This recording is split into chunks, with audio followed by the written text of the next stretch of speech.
Japan is going to double its military spending. Japan also wants to acquire weapons to attack other nations. In some ways, this is a major change. Following World War II, Japan's military spending has been relatively low, and Japan presented itself as a country only concerned with self-defense. It prides itself as a nation that has abandoned war and military conquest. So why the change? And is it really such a major change as some people say it is? In this video, we will find out. Japan's Self-Defense Force was created in 1954 and was given a purely defensive mission to defend Japanese territory.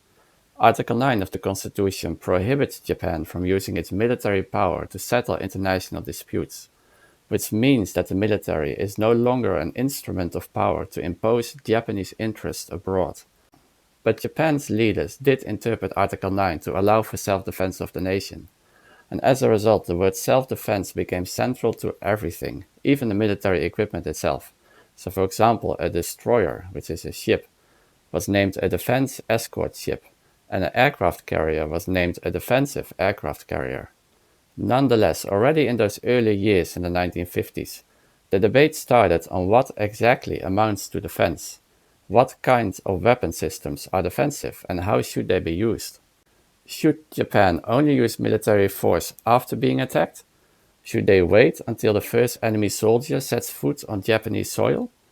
Or can Japan already attack the enemy ships when they are sailing towards its shores? Are they allowed to attack the enemy's ports and other infrastructure which is being used to launch an invasion? Is a retaliatory strike in line with Article 9?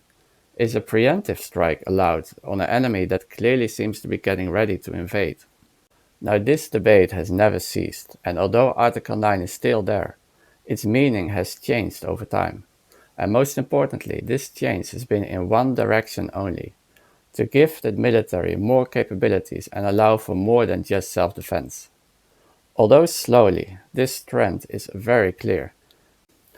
Japan's leadership has never been happy with purely a defensive military. It wants more powerful and offensive capabilities so that in fact Japan's military can be an instrument of power to impose Japanese interests abroad. Now interestingly, Washington has been part of this push from the very start, as we will see in another video. So what does this mean in practice? Well, if you look at Japanese military activities over the last 30 years, you see that they have increased in number, in scale, and in type. In fact, when you look at this trend, it becomes very clear that Japanese leaders, ever so slowly, have abandoned their military doctrine of self-defense and have moved towards more offensive and aggressive actions.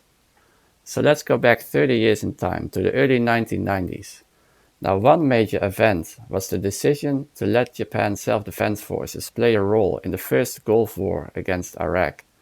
And then, starting in the 1990s, to also let Japan's military participate in a range of United Nations operations all over the world, including in Cambodia, Mozambique, the Golan Heights, Sudan, and Haiti. Then, in 2001, Japan joined a US-led military operation against Afghanistan. And then in 2003, Japan played a role in the invasion of Iraq.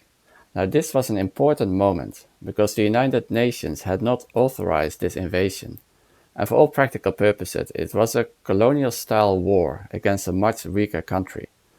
So this means that Japan not only participates in United Nations missions all over the world, it also helps its military allies, especially the United States, in imposing its will on other countries. Now, Japan also played a role in anti-piracy operations in the Horn of Africa to safeguard an important waterway for oil shipments that is very important to the Japanese economy. So there is a clear move from Japan away from self-defense and towards more global military operations to serve Japanese interests and the interest of its allies, especially the United States. It is in this context that the recent decision to double its military spending and to move towards counterstrike capabilities is perhaps not such a major change indeed. It is more a continuation of a trend that already existed for a very long time. But it's still very important to talk about this, so let's look at what both of them mean. Now, for a long time, until 2020, Japan's military spending was below 1% of GDP, which is quite low compared to other countries. But because Japan's economy is massive and its GDP is very high, the total amount of dollars spent on the military is still very high compared to other countries. So Japan has been in the top 10 of military spenders for a very long time. But with China's rise, both economically and militarily, Japanese leaders have now decided that 1% of GDP is no longer enough.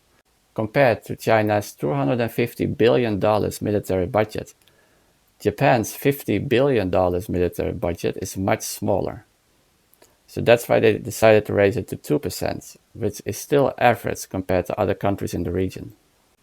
Now, the other major event is the move of Japan towards developing the so-called Counterstrike capabilities, which refers to Japan's ability to attack other countries' territory in retaliation or perhaps even in a preemptive strike. Now, this debate also goes way back. Already in 1956, there were high-level Japanese officials calling for the need to develop counter-strike capabilities. Now, over time, this debate has flared up occasionally. The supposed need to destroy North Korean missile launches is one argument that people used to support counter-strike capabilities. Another argument is the need to target China in case of a military confrontation. Now, one recent document combines both these things, both the increased military spending and counter-strike capabilities, and that is Japan's 2022 National Security Strategy. Now, in this document, China is clearly designated as the major threat. The report then makes the case for Japan to rapidly and dramatically increase its military spending to 2% of GDP. The document also states, interestingly, that changes by China to the current US-dominated world order is unacceptable.